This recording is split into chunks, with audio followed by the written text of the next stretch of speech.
It is an inflection point on obviously which direction our season can go. If you looked at or guessed 30 games in, and you're one game above 500, you needed some context on how you got there. And I think our last, whatever it is, 14 games, it's just been tough trying to find any type of momentum or consistency. And through that, you just can't lose spirit and, belief that we're a good enough team to figure it out. Because this league is ruthless. This league is, it changes from window to window of, what you kind of can fall back on. And when you dig yourself a hole like that, sometimes it can be hard to pull out of. So we're right in that window where we can still regain some momentum. These next however many weeks before the break are pivotal, or else we're in a situation where we're chasing down the stretch and nobody wants to be there. Steph, how does it feel to play against LeBron James for the first time on Christmas? It's always a blast, like the competitive spirit, the history, his greatness. It allows me to just appreciate all that we've been through and all the battles back and forth, and the fact that in 2024 we're still doing it. And somehow the games are pretty electric and kind of that must-see TV type situation, and I love it. And I know, we've talked about it leading up to, and we'll probably talk about it till it's actually real. Like, you don't know how many opportunities you'll get to do it on this type of stage, so you kind of relish in it, and that's why it sucked so much to lose, just because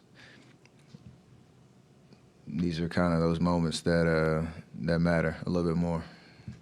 Steph, just a moment ago in the Lakers locker room, actually, somebody asked LeBron, what is still great about NBA today? LeBron said, LeBron and Steph. So what's your answer? That's a good answer. That's why we're playing today.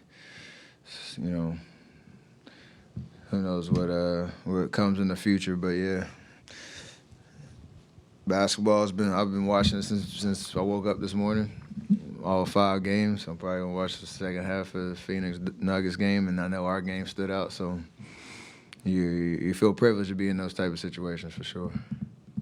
You've talked a lot to us about the vibe of this team, even during this tough stretch. But how would you describe the morale of the locker room right now? I'm sure everybody has a different answer, but I still have hope and faith and confidence that we can figure it out. So I'm built, and I feel like, you go out there and you talk about it, but how you execute, how you show up on a nightly basis, the effort we're given, even considering what our record's been over the last stretch, it's a team that's desperate, trying to figure it out. It just hasn't gone our way. So, until things change, you have to keep that mentality. Do you think you'll miss one of the next 2 in this back-to-back? Haven't talked to Rick or the staff yet. I know when the knee stuff popped up, that was part of the conversation. Obviously, still dealing with it to some capacity. So, I think how we've been approaching it, is play the game, see how you feel the next day, figure out a routine. It wouldn't surprise me if I didn't, but it wouldn't surprise me if I got to play too. How much is where the season has now gone, back to kind of an urgent moment where it feels like you need every night, will make it tough for you to selectively rest? That's always been a part of the challenge, because I want to play every game. It's always been that way, and especially when, like you said, you're looking at the stands and the games matter, and it's more so just trying to get over the hump to have something to feel good about, and you want to be a part of that. So yeah, it's part of the conversation for sure. But you still have to consider the miles I have and where I'm at in the career. You got to still be smart. 38 points, a season high. What did you like about the looks that you got tonight? Most of it, we it's still a little slower start. First 6 minutes, we're trying to get organized on offense and get the ball moving, play with a fast pace. Sometimes you don't know where the shot is going to come from, which is a good thing, for the defense, to put the defense on their heels. And then we got in a little bit more of a pick and roll type situations when I got the ball in my hands and I had that little run in the second quarter. So finding that balance, we're still, I'm still trying to figure out that, and I think it was a little bit better tonight. Thankfully, shots go in, but you want to have a good combination of the volume and the type of shots. I think this was way better than last game, obviously. Steph, obviously you like to read the game, see how the defense is guarding you, but with the struggles of the offense, can you really afford to have stretches of not being aggressive? I feel like tonight you weren't able to score as a team, and then you take 11 shots in the fourth quarter. Is that basically... I took 11? Yeah. I didn't even know that. Is that basically a steady... Is that the diet you need, essentially? No, you want it to be a little bit more consistent throughout the game because the threat of me on the ball or off the ball shooting is always going to help us offensively. The teams are smart. They know how to game plan against us. They try to take away some of our pet plays and all that type of stuff. So that's what's been a struggle as of late, trying to counter that to where, I'm getting cleaner looks or, space to operate and getting that volume up a little bit more. But we're not built a certain way where I can just sabotage like a possession just because there's going to be help somewhere, and that's usually not the best look for us as a team consistently. Whether especially in the fourth quarter when the antennas go up of where I'm at at all times. So we're trying to find that balance. We talk about it all the time. Coach has been talking about it for the last week. Like, it's the puzzle we have to solve, and I have to solve. Steph, Steve reflected a little bit before the game on how special it was to coach you and LeBron as teammates during the summer. Was there something about LeBron you learned this summer, and do you continue to marvel at, he'll be 40 in 5 days. He's a few years older than you are, and just how he keeps going at this level?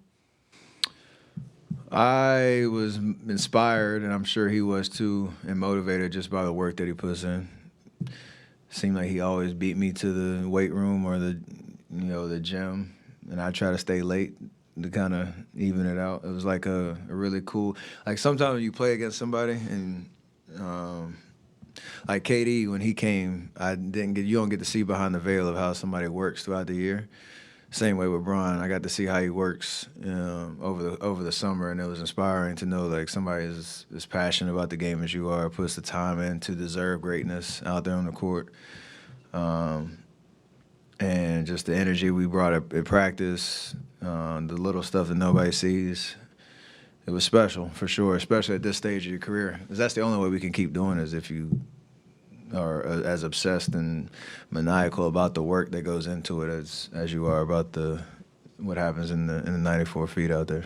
You joked, it's been a few years ago, where you said, I hope to be playing at 40, and now LeBron's going to be 40, and you're a few years away from that. I mean, do you just keep going, see how many years you can do it? Yeah, it's not really the best approach is I talked about acknowledging and accepting like where you are, because it allows you to enjoy the moment. I'm not really focused on the hourglass that's going. I'm not in that type of mindset. It's just I know I won't be able to play forever, and while I can at a high level, enjoy it. I'm sure you're aware of how much fun the fans have to watch you when you warm up and when you have that routine. How do you manage to put that on the side and stay focused on your preparation because there's a game coming? And you're kind of saying you're obsessed, and that's how you manage to be that good for so long. But you don't look obsessed at all. You look like you're having fun, and like you're not. You don't look like a psychopath basically when you do that. So Behind the scenes a little bit, but I still joy is a huge part of my approach to everything in life. So you're always gonna see me smiling, having fun. That stuff evolves in terms of how to enjoy yourself, not run yourself in the ground or do too much in pregame and all that type of stuff. But yeah, I'm always gonna have fun. If I'm not having fun, then I probably should quit because that's usually when I'm at my best. One last one over here. Hello, Stefan. How do you saw the Dennis performance the past week? You talking about Schroeder? We know what he brings to our offense. I mean, our team in general, but mostly our offense. A guy that can handle the ball, get us organized, play pick and roll, create good looks. I think that's not what we do heavily, so we're trying to put him in positions where he's comfortable, but also him understand some of our pet patterns and actions that we do on offense. So there's definitely room to grow, but you've seen the things that the Minnesota game was a highlight of it, where I could play off of him a little bit, get us into some actions. I could get into pick and roll, a live dribble, all that type of stuff, and he was very sure with the ball. We want him to be as aggressive as he was in Brooklyn. That's what's going to help us even more. I know he knows that, so I'm excited to see it keep getting better. Great. Thank you.